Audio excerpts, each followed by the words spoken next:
And we're back. It's another edition of the Sports Junkies. And boy, we got a lot of fun stuff coming up. It's that time of year again. We're all ready to go. I think the nation is ready to go. It's almost baseball season, which means it's time for the baseball preview right here on the Sports Junkies. We're going to do this in 3 shows. We're going to do an AL preview, an NL preview, and then we'll do our prediction shows. So we're going to have a lot of fun with that. For the preview, I think we've got a pretty good pitching staff put together. Call us the pitching staff for the baseball preview.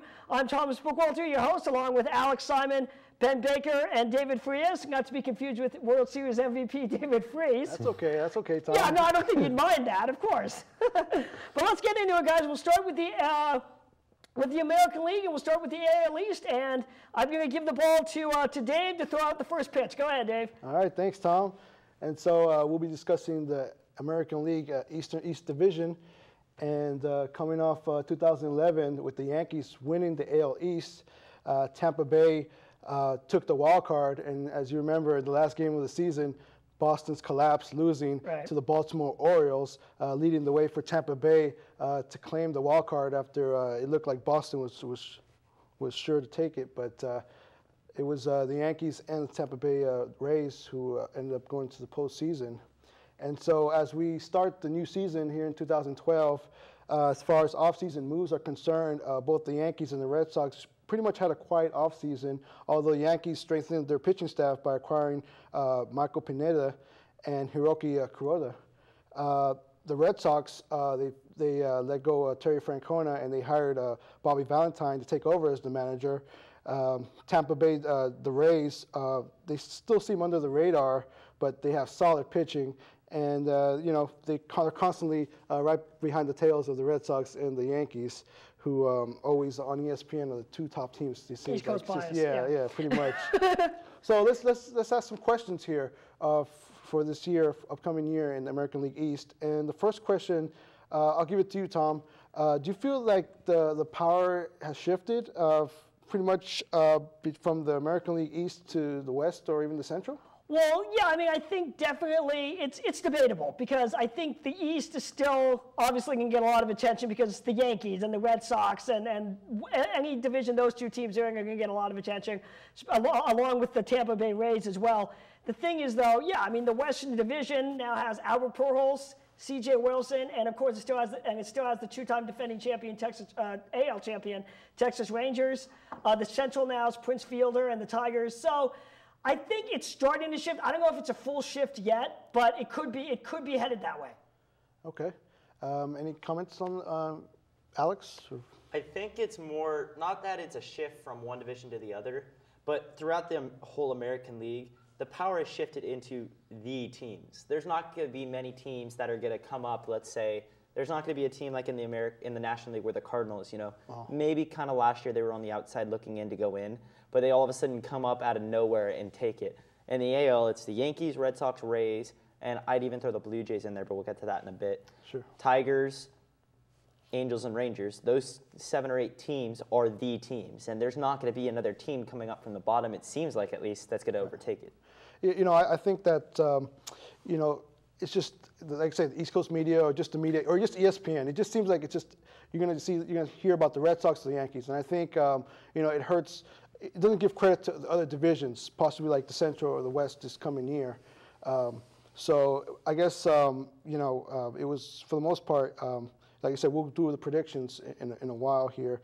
But let me ask you, Ben, what do you think are the keys to the Red Sox rebounding from last year's collapse with their pitching, new manager, Bobby Valentine? Will it have to do with a healthy Carl Crawford? What's your take? I do think Carl Crawford is one of the big keys to the team. I know a lot of people are down on him, but I think he's going to bounce back and have a good season this year. They lost Papelbon, so filling in the closer role will be important.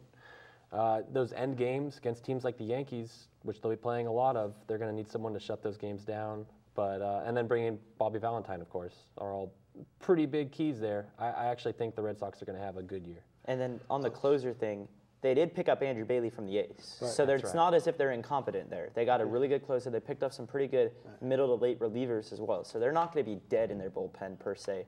They maybe lose one of the better closers in the game, but they don't pick up. It's not as if they lost him for nothing. They picked up Andrew Bailey, who's quite a great young closer. More fresher, I guess. Yeah, absolutely. And just real quick to add to that, Dave, is I think another key is going to be Kevin YouKILIS.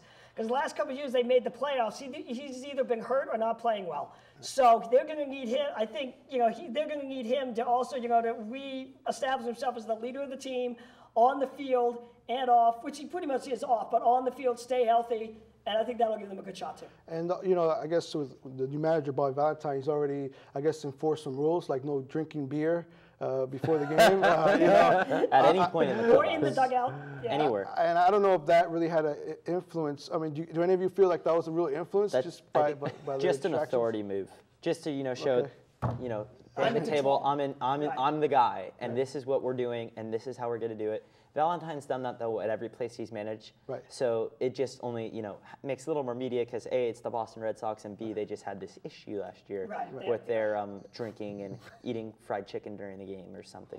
Okay. So more of just Bobby Valentine being Bobby Valentine, and it looks different. And for the most part, they're a veteran team. And I think they're going to mature. There's no maturity issues. They probably got distracted or who knows what was going on inside the Red Sox clubhouse. But yeah, so I think, for the Red Sox, I'm sure they'll get back to, at least get into the playoffs. But we'll talk about that in predictions. Alex, let me ask you a question. Our last question regarding the AL East is, do you think the Blue Jays, one of these teams that are not favored, do you think they could sneak into the equation for the division? Everything points to them being able to do that. They have the hitting still. Batista is looking like he's not a fluke at all. They've picked up some great trades last year, trading Edwin Jackson for Colby Rasmus. Not only did it help the Cardinals, but it's going to help the Blue Jays in the long run because Rasmus is going to be phenomenal. And the Blue Jays have the pitching and the starting role. And again, they're going to need a little more help, but Ricardo Rincon is the pitcher for them. And he is a legit pitcher. He could shut down a lot of people. But not only that, but they stole Sergio Santos from the Chicago White Sox. Okay. They picked him up on a trade, basically giving up nothing. And all of a sudden now they have a legitimate closer.